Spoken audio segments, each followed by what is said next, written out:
cortaba el triángulo posterior y finalizábamos el triángulo muscular en el cuello. Así. ¿No he podido venir a practicar? No. Biología se nos está complicando. Pase buen día. En el ciclo de Krebs. ¿Biología? Sí. ¿Ya dieron examen o nada? ¿Tenemos o no? Sí. Ok. Perdón. Nos quedamos aquí, ¿no? El triángulo posterior. Posterior. Muy bien. Para finalizar este tema de triángulos, que es relativamente complejo, vamos a terminar entonces hablando del triángulo posterior. Muy bien. No sé si de ahí van a ver algo.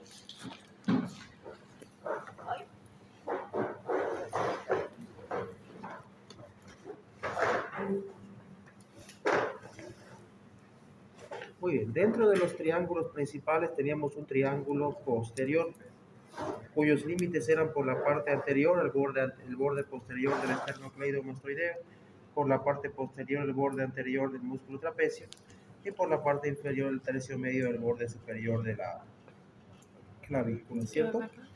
Para poder descifrar, digo descifrar porque hay que descifrar dónde está ubicado este triángulo, pues nos apoyamos en otro músculo, que es este de acá, que es el músculo homoioideo.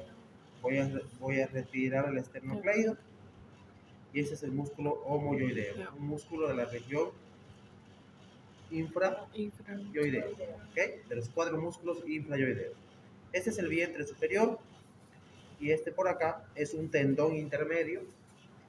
Los músculos homoioideos y digástricos como tal, si bien tienen un vientre anterior, un vientre posterior, y en este caso un vientre superior y un vientre inferior, pero en la parte media tienen un tendón, o una polea también, como se llama. ¿Okay? Entonces, no todo es músculo, hay una parte pequeña que es esta de acá, que es tendón, y luego nuevamente se vuelve a formar el vientre, vientre inferior. Exactamente, es el límite entre ambos vientres superior e inferior. ¿Okay? Muy bien, entonces, tendón, vientre inferior, vientre superior del homoioideo. Este músculo es clave para poder reconocer los dos subtriángulos de la región posterior. Y es que un triángulo se llama triángulo occipital y otro es el triángulo supraclavicular o también llamado triángulo homoclavicular, justamente porque está formado en parte por el vientre inferior del músculo homoioideo. Entonces, aquí tenemos el triángulo occipital. ¿Cuáles van a ser los límites del triángulo occipital? O subtriángulo posterior.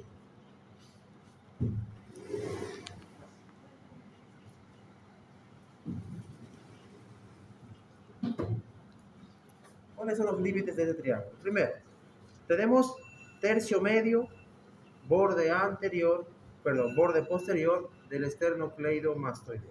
¿Okay? No todo el borde posterior del esternocleido, porque ese es el límite del triángulo posterior en general.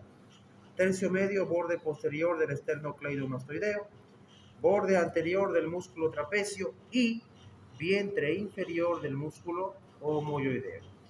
Esto es el triángulo occipital. ¿Okay? Triángulo occipital. No tiene otro nombre normalmente este triángulo, simplemente triángulo occipital. Es un subtriángulo de la región posterior. El techo de todos los triángulos, como ya lo hemos mencionado de forma incansable, músculo platisma. El piso de estos triángulos de la región posterior son una serie de músculos, entre los que tenemos, por ejemplo, los músculos escalenos, anterior, medio, posterior. Tenemos el músculo esplenio. Tenemos otro músculo que es el elevador de la escápula o elevador del omóplato. ¿Ok? Que son parte o forman parte, perdón, de lo que vienen a ser el piso del triángulo posterior. ¿Cuál es el contenido del triángulo occipital? El plexo braquial, nervio accesorio y otros nervios derivados del plexo braquial. Plexo braquial, nervio accesorio y otros nervios derivados del plexo braquial. Aquí podemos observar esto que estoy fijando con la pinza. Estos de acá son ramas, estas de acá son ramas del nervio facial, perdón, del plexo braquial. Estas de acá son las famosas ramas supraclaviculares, ¿ok? Que dan sensibilidad a toda la región posterior del cuello, posterior y lateral. En este caso están pasando por el triángulo occipital, ¿ok? El plexo braquial, un plexo, vamos a ver cuando veamos miembro superior, igual miembro superior. Un plexo es la conjunción de un grupo de nervios, ¿okay? Es la conjunción, es la unión, no podemos decir articulación porque los nervios simplemente no se articulan, ¿no? Se juntan, se unen, eso se conoce como conjunción o plexo braquial, ¿no? Entonces, el plexo braquial como tal es la conjunción de una serie de nervios que van a dar inervación, como su nombre indica, a todo el miembro superior, parte anterior del tórax y una pequeña porción del cuello, mínima, la región clavicular, ¿ok? Hay otro plexo que se conoce como plexo cervical, justamente, que es un plexo o una conjunción de nervios que van a nacer de las vértebras cervicales y que van a dar inervación motora y sensitiva a musculatura del cuello y la cabeza, ¿no? A excepción de los músculos de la cara que están inervados por el nervio facial, ¿ok? Ahora, lo que observamos en este punto es ramas nerviosas del plexo braquial, ramas nerviosas, mínimas, muy pocas, ¿ok? Aquí abunda lo que es el plexo cervical sobre todo, en este punto. El plexo cervical es el amo y señor de este territorio del triángulo occipital. Otro triángulo o subtriángulo que vamos a encontrar justamente por debajo del occipital es este pequeñito de acá, que es el triángulo supraclavicular o también llamado triángulo homoclavicular. Como pueden ver, los límites de este triángulo bastante pequeños son borde posterior, tercio inferior del esternocleido, vientre inferior del músculo homoyoideo y borde superior, tercio medio de la clavícula. Repito, los límites del triángulo homoclavicular o supraclavicular son borde posterior, tercio inferior del esternocleido, borde superior, tercio medio de la clavícula, por eso también se llama supraclavicular, y vientre inferior del músculo homoyoideo. Este triángulo se conoce como triángulo homoclavicular o supraclavicular, justamente porque está formado en parte por la clavícula y por el vientre inferior del músculo homoyoideo. El piso de este triángulo es exactamente el mismo piso que tiene el triángulo occipital. Los escalenos, el esplenio, el elevador de la escápula, que justamente está por detrás de este triángulo homoclavicular. Y el contenido de este triángulo homoclavicular muchas veces es la vena subclavia. ¿Okay? El contenido de este triángulo occipital, el triángulo posterior en general y de sus subtriángulos es exactamente el mismo. Varía con algunas cositas. Por ejemplo, con el triángulo homoclavicular se observa el paso de la vena subclavia. Vena subclavia, en este caso del lado. ¿Qué lado es este? ¿Lado? Derecho. Este es el lado derecho. Lado derecho, colega, compañera. Esternocleido.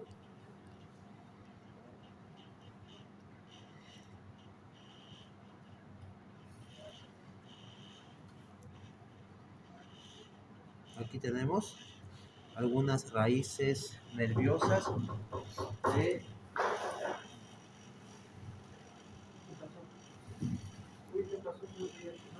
No te he dicho que a ver por acá.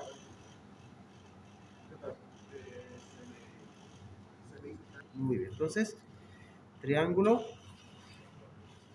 Homoyoideo. homoclavicular. No homoyoideo. Homoyoideo es el músculo. Triángulo homoclavicular.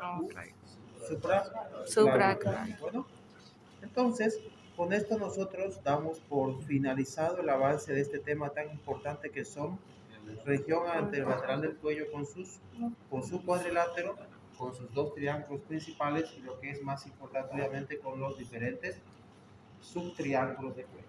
¿ok? Subtriángulos que va a ser bastante importante. Voy a preguntar por el triángulo supraventricular.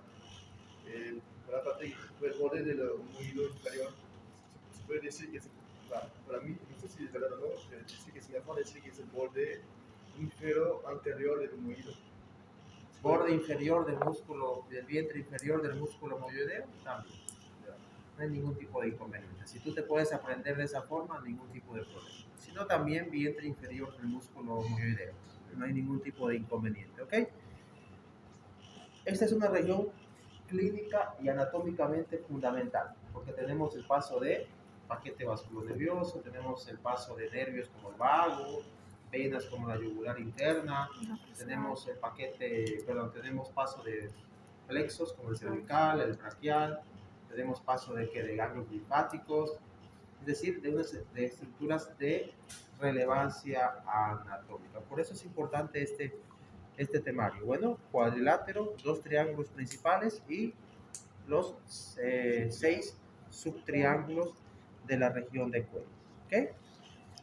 Me imagino y obviamente entiendo que hay muchísimas dudas, seguramente muchas, pero muchas dudas que tienen que ser aclaradas ya de forma personal. Es decir, que tienen que estudiar por su cuenta para poder reconocerlos. ¿Ok? No podemos volver el tiempo atrás y tomarnos esta semana más para poder reconocer los triángulos. No hay mucho tiempo. Bueno, entonces, triángulos musculares o simplemente triángulos de cuello. ¿Ok? Pregunta importante de examen. Vamos a tomar como punto de referencia seguramente esta pieza anatómica. Bueno, para poder explicar de mejor forma. Doctor Serrano, ¿en cuál triángulo que hay las glándulas carotideas? ¿Perdón? ¿En cuál triángulo hay las glándulas carotideas? ¿Glándulas o arterias? Glándulas. Glándulas carotidias. No conozco glándulas carotidias. Arterias sí, glándulas no. Glándula carotideas. Triángulo submandibular. El contenido es arteria facial, arteria lingual, glándula submandibular con su conducto de Wharton y parte de la glándula parótida. No conozco glándula carotidia. Parótida. Con P de papá. No hay glándula carótida, no existe glándula carótida. Ah. Ay, Dios mío.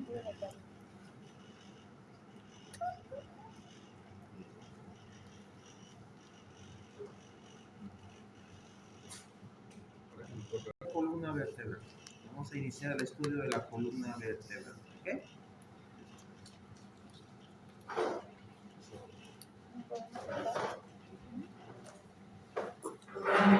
Ya saben, ya conocen el tema, ya tienen una base. Me imagino que han podido observar la presentación de su docente teórico, ¿no? Entonces, si no tienen, si no entendieron la clase, pues tenemos la presentación en el libro, ¿no? Que es básicamente lo más importante. Entonces, pásame la columna que está abajo, por favor.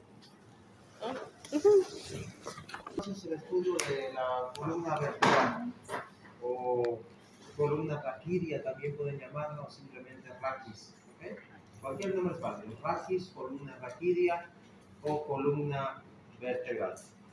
Cuando hablamos de una columna, entendemos que es una estructura que es un soporte, ¿no? Un sostén, una base de algo, la columna vertebral, ¿no? Cuando este término lo asociamos a la vida cotidiana, pues entendemos que una columna vertebral es la parte media, importante, en la cual pues todos nos apoyamos, ¿no? En este caso, por ejemplo, la columna vertebral de una familia, por ejemplo, son los padres, ¿no? La mamá y el papá, ¿no? Entonces, los hijos vienen a ser los anexos, ¿no? Que se apoyan en esa columna vertebral que son los padres.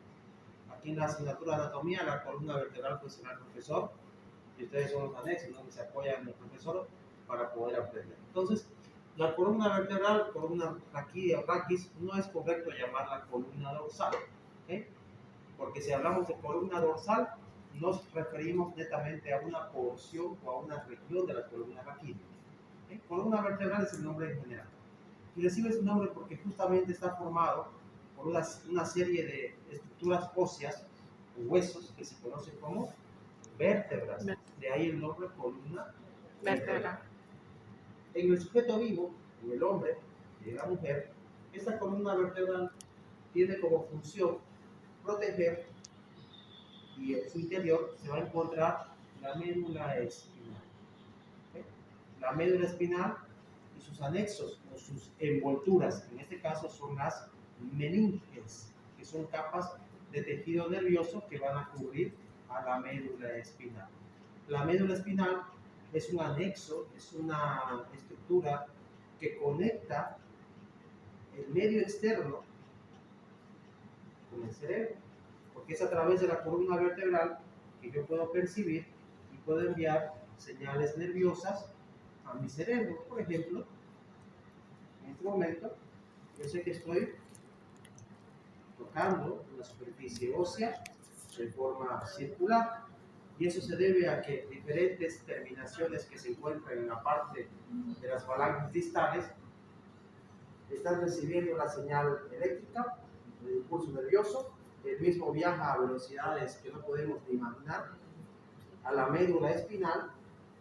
De la médula espinal, a través justamente de sus diferentes raíces nerviosas, el impulso sube y llega al cerebro, donde es interpretado y se emite una respuesta, una reacción.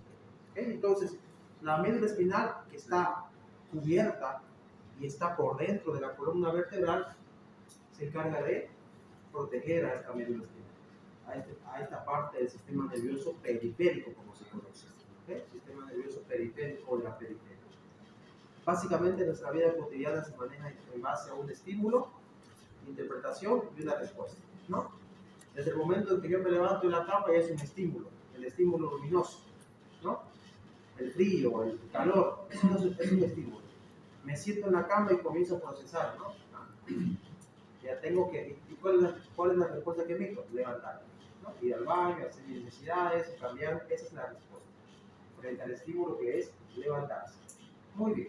Ahora, la columna vertebral, columna raquídea o raquis, mide aproximadamente 75 centímetros en el varón. 75 centímetros desde la primera vértebra cervical hasta la última vértebra sacrocoxígea o coxígea como tal. Entre 73 a 75 centímetros. En el varón. En la mujer se acepta hasta 73 centímetros. ¿Esto de qué depende mucho? De la estatura de la persona. Puede haber una variación de más o menos 2 a 3 centímetros.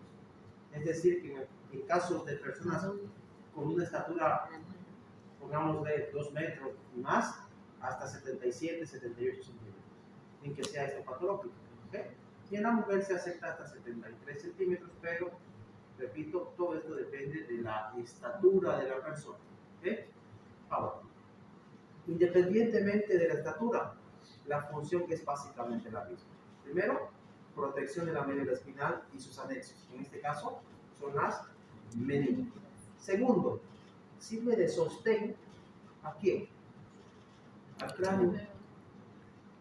La columna vertebral sirve de sostén al cráneo, miembros superiores, pelvis y miembros inferiores. ¿Por qué? Porque es en la columna vertebral, es en toda esta gama de vértebras donde cráneo, miembro superior, tórax, pelvis y miembro inferior se van a articular. Es el punto medio donde se articulan todos los aparatos, incluyendo órganos. También va a servir como punto de conexión o sitio de inserción de algunos órganos, como ser, por ejemplo, los pulmones, el hígado, vasos sanguíneos como la vena cava, la arteria aorta. Se anclan, se anexan, se unen a la columna vertebral, ¿no?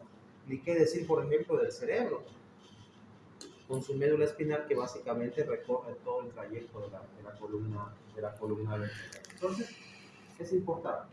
La forma que tiene la columna vertebral no es totalmente vertical, tampoco es totalmente horizontal y tampoco es totalmente transversa, ¿no?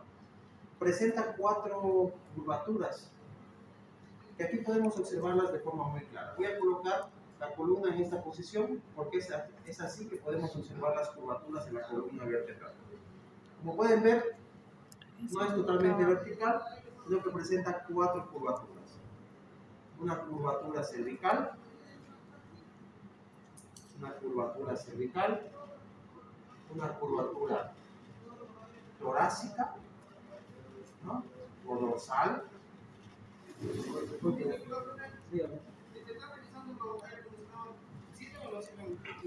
Están empleándote muy bien. Una curvatura cervical, una curvatura torácica o dorsal. Es por eso que no hablamos de columna dorsal, porque el dorsal como tal es la región torácica de la columna vertebral. Luego tenemos otra curvatura que es una curvatura lumbar. Y finalmente una última curvatura que es la curvatura sacra o sacrocoxígea como tal, ¿cierto? Una curvatura cervical, dorsal o torácica, lumbar y sacrocoxígea. Ahora, el porqué de estas curvaturas tiene su explicación anatómica, no es de forma aleatoria ni tampoco es un defecto de la naturaleza. Nosotros cuando estamos en pleno desarrollo en el útero materno, no estamos totalmente verticales tampoco. ¿Han visto cómo se encuentra un feto en el útero materno? ¿Cómo está? Parece una bola, ¿no? La cabeza está más o menos al nivel del ombligo, las piernas están hacia este lado, obviamente porque gracias a Dios somos elásticos en el útero materno, no es algo que nos esté afectando, ¿no? Inclusive eso permite que existan, por ejemplo, embarazos gemelares, embarazos trillizos, cuatrillizos, quintillizos, ¿no? O sea, podemos adaptarnos al espacio que se nos da en el útero materno. Por ejemplo, la columna cervical es producto de la inclinación que tiene el cuello en el útero materno. De la inclinación que tiene. Seguramente han visto algún tipo de ecografía o tienen algún hermano pequeño que cuando han visto una imagen de un bebé en el útero, ven que su cabeza está así. No está así. Incluso cuando el recién nacido sale del útero materno, sigue con la cabeza. Y el médico que atiende el parto poco a poco tiene que llevarla hacia atrás, ¿no? Porque es un reflejo automático, el niño ya está acostumbrado a esta posición. Y poco a poco vamos levantando la cabeza. Por eso es importante cuando un niño nace, supóngase que tiene un mes de vida, ustedes lo ponen así, ¿qué pasa con la cabeza? No hay sostén, ¿no? Es peligroso. Puede haber un daño de la arteria vertebral, por ejemplo. Chao. Entonces, por eso hay que tener bastante cuidado con el cuello y la cabeza. ¿Cierto? Entonces, la columna cervical, por ejemplo, es producto de esa posición anatómica en el útero materno. Y la curvatura lumbar, por ejemplo, es importante destacar que no nacemos con la curvatura lumbar. La curvatura lumbar es propicia o es un resultado de la marcha. ¿Por qué? Porque cuando nosotros nacemos, no caminamos, ¿cierto? ¿Cuánto es el tiempo para caminar aproximadamente? Un año y medio. Algunos al año y medio, otros a los 8 meses, 9 meses. Esto es totalmente variante y no tiene ningún tipo de significado patológico, ¿no? Es simplemente el estímulo. Por ejemplo, mi hijo caminó al año y un mes. Hay otros niños que caminan al año y medio. Entonces tampoco es ningún tipo de patología. ¿No? Eso depende mucho del estímulo nervioso. La columna lumbar, por ejemplo, o la curvatura lumbar, perdón, se forma gracias al acto de caminar. Y obviamente, dependiendo de nuestra forma de caminar, esta curvatura puede ser más pronunciada, menos pronunciada. En la mujer, la curvatura lumbar es siempre mucho más pronunciada. Esto da la típica característica de que las mujeres tienen una silueta femenina mucho más armónica desde el punto de vista estético. pero también es importante desde el punto de vista del parto, porque el hecho de que la curvatura lumbar en la mujer sea mucho más pronunciada permite que la pelvis se pueda expandir de mejor forma, y esto es importante durante el embarazo porque el útero va ganando espacio, y también durante el parto, porque durante el parto natural, hoy cesárea, pero en el parto natural, la pelvis literalmente, este hueso de acá, aquí hay unos ligamentos en la mujer, durante el parto esos ligamentos se abren, y el hecho de que esta curvatura sea más pronunciada en la mujer, ese es un hombre por si acaso, estamos hablando de que es una curvatura varonil, en la mujer esta curvatura suele llegar hasta acá, más pronunciada, permitiendo que esta pelvis durante el parto se pueda expandir, no romperse, no fracturarse afortunadamente, porque si no en cada parto habría una fractura pélvica. Imagínense el sufrimiento de la mujer, aparte de cargar 12, 13 kilos durante 9 meses, que eso fue una fractura al momento de parir, ¿no? Permite una mayor expansión de la pelvis femenina. Bueno, entonces es importante entender estos conceptos, porque estas curvaturas no son al azar, ni son un defecto genético, son producto de la evolución, producto de la evolución. Otra teoría que afirma o que indica o que cree tener la razón diciendo, bueno, digo cree porque cada uno cree lo que quiere, ¿no? Pero hay otra teoría que dice, por ejemplo, que estas curvaturas, a excepción de la cervical, que está demostrado científicamente que es producto de la posición anatómica durante el embarazo, las otras tres curvaturas son producto de nuestra evolución para caminar en dos piernas. Porque si nos vamos a la teoría evolucionista, nosotros derivamos de un ser que caminaba en 4 minutos. Si nosotros observamos la columna, por ejemplo, de un perro, es casi horizontal. No tiene curvaturas, no hay curvaturas. A excepción de la región lumbar, lo demás es casi vertical. Eso se debe obviamente a la posición anatómica en la que el perro marcha, ¿cierto? Entonces, son algunas teorías que es importante recalcar. Ahora, volviendo a las curvaturas, aquí podemos mencionar el siguiente aspecto. ¿La curvatura cervical será cóncava o convexa? Convexa. ¿La curvatura torácica será cóncava o convexa? Cóncava. ¿La curvatura lumbar será cóncava o convexa? Convexa. ¿Y la curvatura sacrococcígea es cóncava o convexa? Cóncava. Cóncava. Entonces decimos lo siguiente. Una curvatura cervical de convexidad antero-posterior. Una curvatura torácica de concavidad postero-anterior.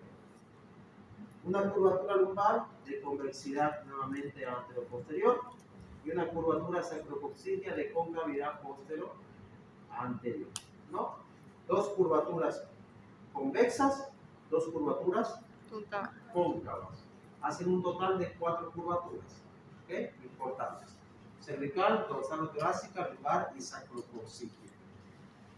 Otro aspecto importante de la columna vertebral respecto a sus generalidades, ¿ok? Aparte de las curvaturas, aparte obviamente de las funciones de la misma, es que está representado, está formada por aproximadamente ¿cuántas vértebras? No, la columna vertebral. ¿Cuántas vértebras tiene aproximadamente? Quizás no me sepa el número, ¿cierto? Quizás no me sepa el número, pero para eso comienzo a contar, ¿no? Tengo 7 cervicales, 12 dorsales, son 19. Tengo 5 lumbares, son 24. Tengo 5 sacras, que son 29. Y entre 4 y 5 coccígeas, que son un número total de 34 vértebras, ¿cierto? Entonces, aproximadamente la columna vertebral está formada por un número promedio de entre 33 a 34 vértebras. ¿Okay? ¿Por qué se habla de un promedio entre 33 y 34? Porque el hueso coccígeo, el coxis como tal, que es la parte más distal de la columna vertebral, puede estar formado por 3 o 4 o 5 vértebras. Se acepta casi siempre 4. a veces 3, a veces 5. Entonces es un número variable, por eso el número de vértebras tampoco es exacto en el ser humano. Entre 33 a 34 vértebras es el número que compone la columna vertebral. ¿Okay? Debido a esta conformación y debido a estas curvaturas, la columna vertebral se estudia en 4 porciones. Una porción cervical, una porción dorsal o torácica, una porción lumbar y una porción que es la sacrocoxígea. De todas esas porciones, la única porción que se estudia en conjunto es la sacrocoxígea. ¿Okay? Es la única porción que se estudia con un solo aparato. La porción cervical, dorsal y lumbar son diferentes en forma, en tamaño y en número de vértebras. El número de vértebras. En la región cervical, dorsal y lumbar yo puedo estudiar de forma individual cada vértebra. Individual. La región sacrocoxígea no. Porque el sacro son 5 vértebras que están completamente fusionadas. Ese es el sacro, por si acaso. Aquí tengo 5 vértebras completamente fusionadas. Fusionadas. No separadas como la columna lumbar, la dorsal o la cervical. Y el coxis, que se encuentra un poco más hacia abajo, también es un conjunto de vértebras que están fusionadas. ¿Ok? Muy bien. ¿Hasta aquí alguna duda? ¿Alguna consulta hasta este punto?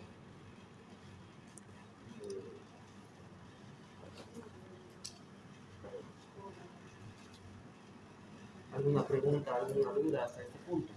Doctor, no sé si voy a repetir la cantidad que hay en la parte lumbar, dorsal. ¿Ok? Sí. ¿Perdón? Sí. La cantidad. Muy bien. Tenemos en la columna cervical 7 vértebras. En la columna dorsal tenemos 12. En la columna lumbar tenemos 5. En la columna sacrocoxígea tenemos entre 9, 8 o 10 vértebras. ¿Okay? Ese número es muy, pero muy variable. Gracias. ¿Ya?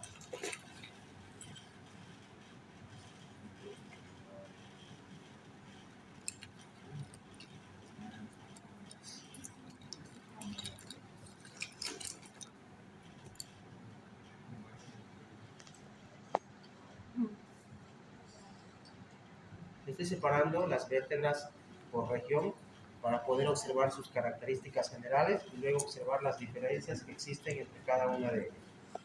Hay que tener bastante cuidado porque en el caso de las vértebras de la columna vertebral, esta vértebra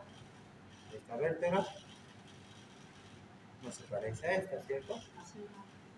Asimismo, no se parece ni a esta ni tampoco a esta. Entonces, cada una tiene sus diferencias anatómicas. Algunas tienen nombres muy casuales y algunas tienen una relación importante con venas, arterias, nervios. Aquí vienen los famosos tubérculos, vienen los famosos nervios franceses, ¿no? ¿Cómo se dice François? François. ¿Cómo? François. François. François es un nombre. En español, ¿cómo se llama François? ¿Franco? Nombre. Franco, ¿no? Sí, sí. François. Muy bien. Quiero una vértebra lumbar. Lumbar, ¿no? Lumbar, dorsal, cervical. Muy bien, vamos a dejar de lado un momento esto. Ok, muy bien. Vamos a empezar entonces hablando de las vértebras como características generales. Todas las vértebras cervicales, dorsales y lumbares, incluyendo las sacrocoxígeas, salvo que esas están fusionadas, tienen características generales, es decir, aspectos anatómicos que vamos a encontrar en todas ellas. en cada una de ellas. ¿Ok? Son características generales. Toda vértebra tiene un cuerpo que dependiendo de la región anatómica puede ser pequeño, puede ser más grande, puede ser más ancho, puede ser más alargado, etc. Ese es el primer elemento que vamos a encontrar en toda vértebra, un cuerpo vertebral, ¿ok? Que va a variar mucho de acuerdo a la región anatómica, cervical, dorsal o lumbar. Un segundo elemento que vamos a encontrar por detrás del cuerpo es el agujero vertebral.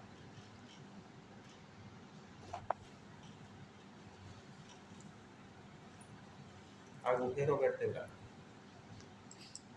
El agujero vertebral, que es por donde va a pasar justamente la médula espinal, también puede tener diferentes formas: triangular, circular, triángulo equilátero, etc. Entonces, ahí está el nombre de las meninges, la sección de la médula espinal. Miren, para hacer más didáctico la clase, vayan tomando por favor una vértebra todos. Tomen una vértebra, le van siguiendo con la vértebra. Estoy dando una vértebra al azar. No estoy diciendo que me digan si es cervical, dorsal. Simplemente para que veamos las características generales, ¿ok?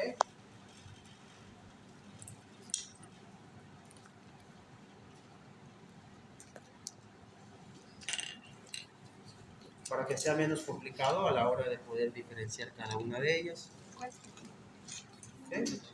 ¿Cuál sería el cuerpo?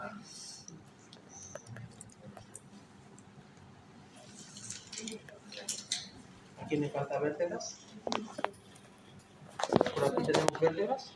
Vértebras, vértebras, por aquí vértebras. Vértebras por acá. ¿Todo bien? Muy bien. Pero aquí donde está el Cuerpo, creo. Es el agujero vertebral Pásame. meninges hace la protección de la espina. de la médula espinal. Un momento lo menciono. ¿Bueno? Muy bien. ¿Me siguen, por favor, entonces? Son siete los elementos generales que forman una vértebra en común. Es decir, que voy a encontrar 7 elementos anatómicos que son comunes en todas las vértebras de la columna vertebral. Tenemos el cuerpo, que es la parte más anterior. ¿Okay? Seguramente van a ver diferencias de tamaño. Por ejemplo, es una vértebra lumbar. Miren su cuerpo, grande. Muestra por favor tu vértebra lumbar. Miren el cuerpo de la vértebra. Es más transversal. Ahora, miren el cuerpo de una vértebra cervical. Bastante pequeño, ¿cierto? En comparación con algunas vértebras. Luego tenemos por detrás el agujero vertebral. Este agujero vertebral es por donde va a pasar la médula espinal con sus meninges. La médula espinal es esta. Imagínense que la médula espinal es el cobre que está por dentro.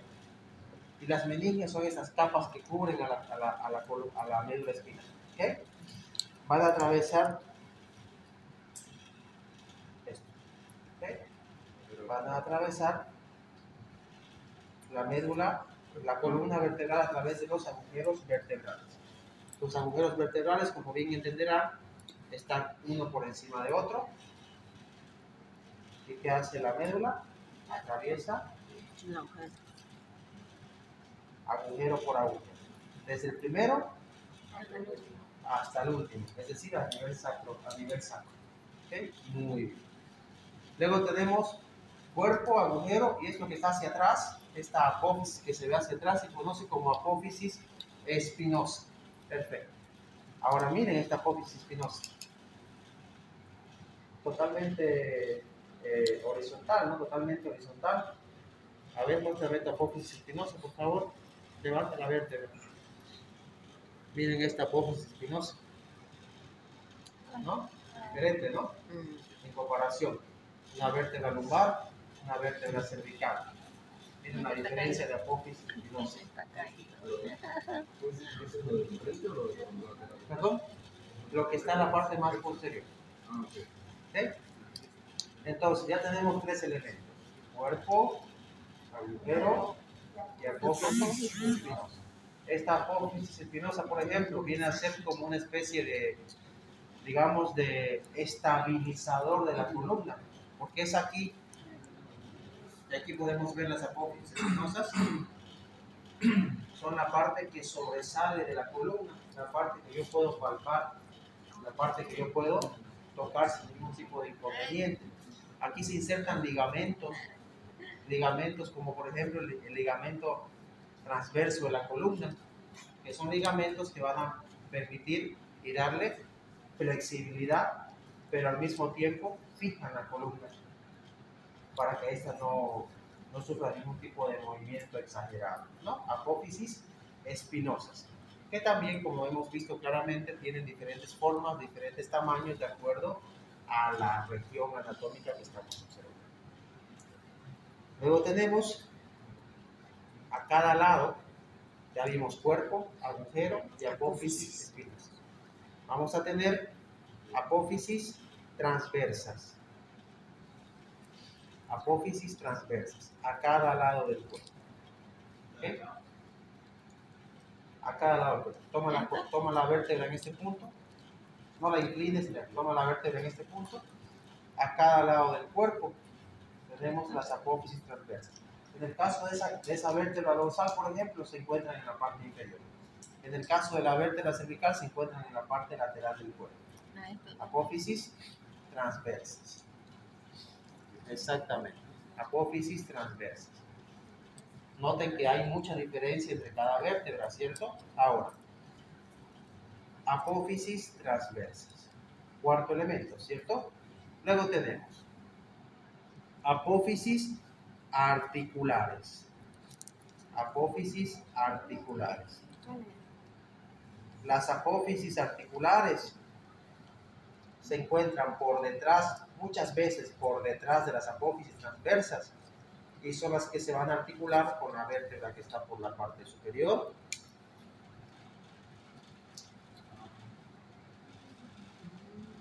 Y obviamente con la vértebra que se encuentra por la parte inferior. Por eso se llaman apófisis articulares, porque se articulan con la vértebra que está por arriba y con la vértebra que está por la parte inferior. ¿Okay? Son el número de 4 siempre. 2 superiores para la vértebra que está suprayacente y 2 inferiores para la vértebra que está infrayacente. ¿Okay? Vamos, 4 elementos: cuerpo, agujero vertebral, apófisis espinosas, apófisis transversas y apófisis articulares. 5 elementos, ¿cierto? Las apófisis articulares, el número de 4. 2 arriba, 2 abajo. ¿No? Para la vértebra que está por arriba, suprayacente, y por la vértebra que se encuentra por debajo, infrayacente. ¿No? Luego tenemos 2 elementos que son más cortos, más pequeños y que se conocen como láminas y pedículos vertebrales. ¿Ok? Láminas y pedículos. Los pedículos se encargan de unir las apófisis transversas con las apófisis articulares. En el caso de esta vértebra cervical, por ejemplo, esos son los pedículos. Es como un cascarcito. Es como un cascar. Eso es. Se encargan de unir. ¿También? Esta es una vértebra lumbar, por ejemplo. También tiene pedículos. Cuerpo, agujero, apófisis espinosa. Luego tenemos apófisis transversas, apófisis articulares. Las apófisis articulares y las apófisis transversas están unidas por este pedículo. Por este pedículo. ¿Okay? Que se encarga de unir apófisis transversa con apófisis articular. Y ahora, ¿quién se encarga de unir las apófisis articulares con la apófisis espinosa? Las láminas. Las láminas. Las láminas se encargan de unir apófisis articulares con apófisis espinosas. Láminas. Láminas articulares con láminas. ¿Okay? Entonces, tenemos 7 elementos generales o 7 elementos en común que van a compartir todas las vértebras de la columna vertebral. Cuerpo, agujero vertebral, apófisis espinosa, apófisis transversa, apófisis articulares, pedículos y láminas. Son 7 elementos que, si bien se encuentran en cada una de las vértebras, como han podido observar, tienen diferencias de forma, de tamaño y también de función. ¿Ok? Esto se conoce como características generales de la columna vertebral. Ahora vamos con características particulares de cada región. Es decir, características particulares de las vértebras cervicales, características particulares de las vértebras dorsales y características particulares de las vértebras lumbares. La región del hueso sacro con el coxis, como dije anteriormente, se estudia como un solo conjunto y va separado totalmente de la columna vertebral. ¿Okay? Entonces, vamos a seleccionar las vértebras cervicales, comenzando desde la primera. Aquí tengo la 3, la 4 aproximadamente. Esta es la 5. Puede ser 3. Lamentablemente aquí no hay un marcador que me diga esta es la 3 y la 4. Tengo que basarme en aspectos anatómicos muy puntuales. ¿Ok? Pero bueno, lo primero que llama la atención cuando nosotros observamos una vértebra cervical, cualquiera sea esta, es su tamaño. Obviamente el tamaño de la vértebra cervical en comparación, por ejemplo, de una vértebra dorsal es mucho menor, ¿cierto? Primer aspecto anatómico que tenemos que tomar en cuenta. Las vértebras cervicales son relativamente más pequeñas que las vértebras dorsales y obviamente mucho más pequeñas que las vértebras lumbares. Esto sin lugar a dudas. Segundo aspecto importante a tomar en cuenta respecto a las vértebras cervicales. El cuerpo. El cuerpo tiende a ser pequeño y alargado en forma horizontal. Pequeño y alargado en forma horizontal. Vértebras cervicales. Cuerpo pequeño, alargado en forma horizontal. El agujero vertebral de las vértebras cervicales tiene forma triangular. Tiene forma de triángulo. Es un aspecto fundamental. ¿Por qué? Porque si yo comparo el agujero vertebral de una vértebra cervical con el agujero vertebral de una vértebra lumbar, por ejemplo, ¿hay diferencias o no? Hay diferencias. Vértebra lumbar, vértebra cervical. Hay diferencias. ¿Ah? Es una lumbar igual. Lumbar. ¿Hay diferencias? Sí. Primero tenemos una diferencia importante en el tamaño. ¿Esto a qué se debe? A la gravedad, ¿no? Mientras más hacia abajo están, mientras mayor presión, pues mayor va a ser el volumen, el tamaño, ¿no? ¿Por qué? Porque la columna lumbar obviamente soporta todo nuestro peso, peso de la cabeza, el cuello, miembros superiores, tórax, incluyendo la región del abdomen.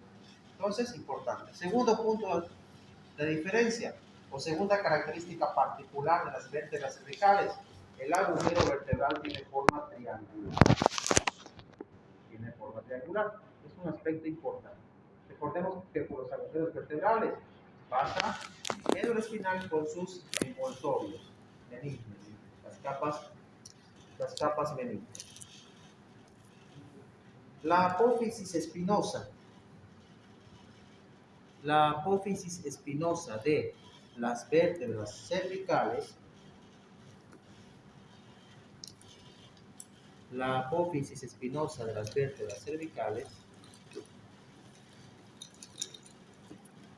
es bilobulada. ¿Qué quiere decir esto? Bilobulada. Observen las apófisis espinosas de la columna vertebral, de la columna cervical. Bilobulada. Pueden ver este. Tiene dos lóbulos. Bifurcadas, se quiere llamar. Bifurcadas. Otro aspecto importante referente a las apófisis espinosas de la columna cervical. Miren esto.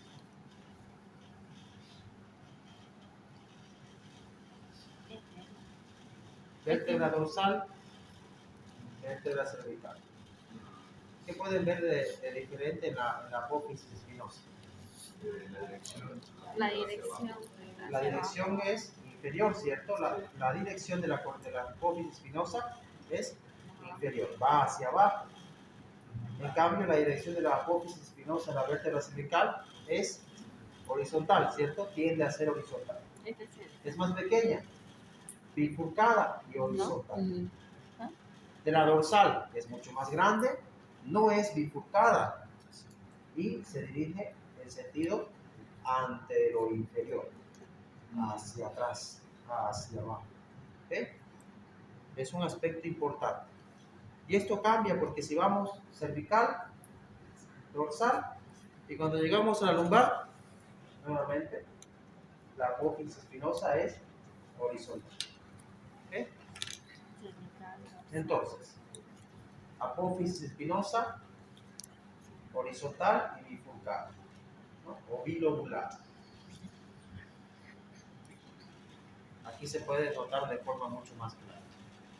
Vértebra cervical, cuerpo pequeño, agujero transversal, agujero vertebral de forma triangular, apófisis espinosa horizontal y normalmente bifurcada o bilobular. Obviamente tiene 4 apófisis articulares, 2 para las vértebra que está suprayacente y 2 para la vértebra que está infrayacente, ¿no? Por arriba y por abajo. Un aspecto fundamental y esencial de las vértebras cervicales, y quizás es el aspecto que más diferencia a una vértebra cervical de una dorsal y una lumbar. Obviamente, conociendo la anatomía, pues puedes saber que este es cervical y esta es lumbar, simplemente observar el tamaño, ¿cierto? Pero imagínate que yo te coloco una vértebra de este tamaño, ¿no? ¿Cuál es cervical y cuál es dorsal? ¿Cuál es cervical? Esta, ¿cierto? Y esta es dorsal. Muy bien. Me basé quizás en la apófisis espinosa que va hacia abajo. El agujero vertebral es de forma circular, aquí es de forma triangular. Pero otro aspecto importante que tenemos que tener en cuenta es que en las apófisis transversas de la columna cervical, tenemos 2 agujeros transversos. 2 agujeros. 2 agujeros transversos. Esta es una cervical, lumbar o dorsal. Dorsal. Ya vamos a ver qué otros aspectos tenemos que tomar en cuenta para una dorsal. Esta es una cervical. Sí. ¿Ven el agujero transverso? Sí. Miren, Ahí tiene los 2 agujeros. agujero transverso. ¿En dónde está ubicado? En las apófisis transversas. Por eso se llama agujero transverso. Este agujero transverso es fundamental. ¿Por qué? Porque por este agujero transverso va a pasar o va a ascender la arteria vertebral con su vena vertebral y un nervio, que es justamente el nervio que te mencionaba hace un momento, el nervio de François Frank. ¿No? Interesante el nombre, nervio de Frank. Dime por favor, François Frank, en francés. El nervio de François France. Eso. ¿No? El nervio de François Frank. ¿No? En latino, François. En francés es François. Muy bien. Hay que darle el tono francés. ¿No? Entonces, por el agujero transverso que solamente se encuentra en las vértebras cervicales, no hay agujero transverso en una vértebra dorsal y tampoco en una lumbar. No hay agujero transverso.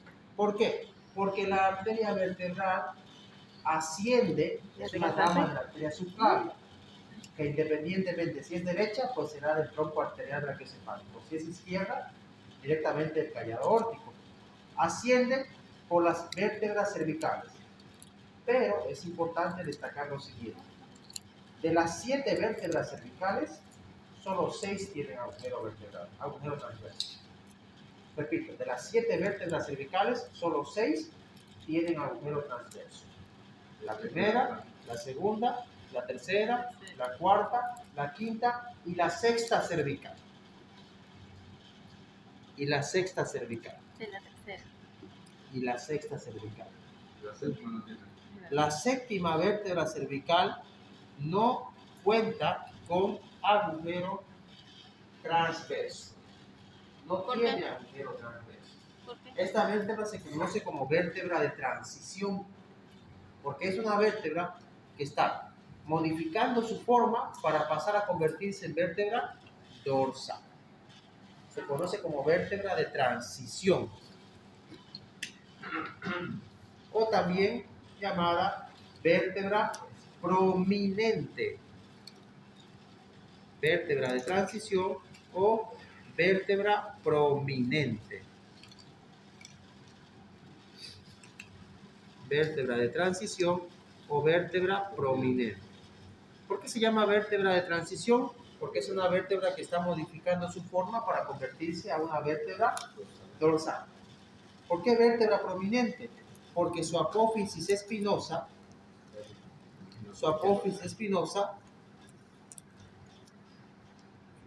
justamente buscando, quiero una vértebra de transición. No, no creo. Está muy hacia abajo. Ahorita vamos a encontrar una, ¿bueno? ¿Cómo es el paso? No, ese es el atlas, señorita. Aquí está. Aquí está, aquí está. Miren. Se llama vértebra de transición o vértebra prominente. C7. ¿Ok? C7. Este suele ser C6. C6, ¿ok? Ahora, ok. A diferencia de una vértebra, a diferencia de una vértebra cervical común y corriente, yo sé que esta es C6 porque tiene agujero transverso. No puede ser C7, porque aquí hay agujero transverso. C6 y C7. ¿Cómo diferencia? ¿No? ¿Cómo es la ¿Cómo diferencia este 7 de una dorsal? Primero, no hay agujero transverso. Se dan cuenta que no hay agujero transverso, ¿cierto? Sí. Segundo, el agujero sigue siendo relativamente triangular, Ah, ok. ¿no? Otro aspecto importante es que en el cuerpo no hay carillas articulares para las costillas. Ahorita vamos a ver a continuación.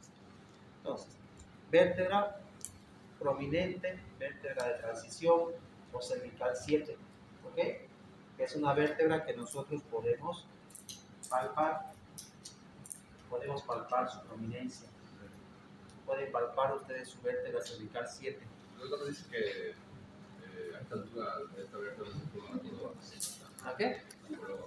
La joroba. Sí, bueno, se llama joroba, pero en realidad es otro término, ¿no?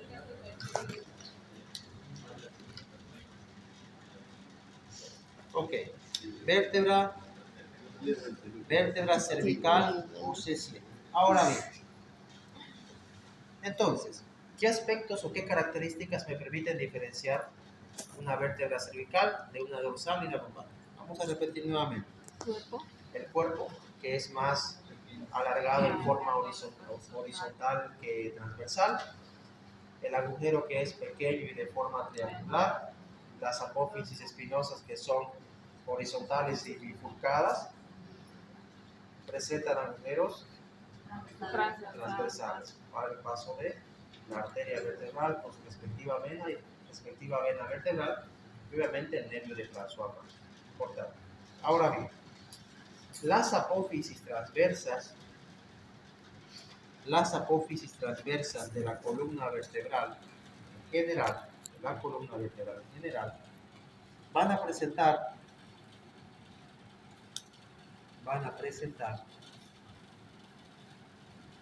una especie de, ¿cómo lo puedo llamar? La literatura lo llama espacio anatómico, o también lo conoce como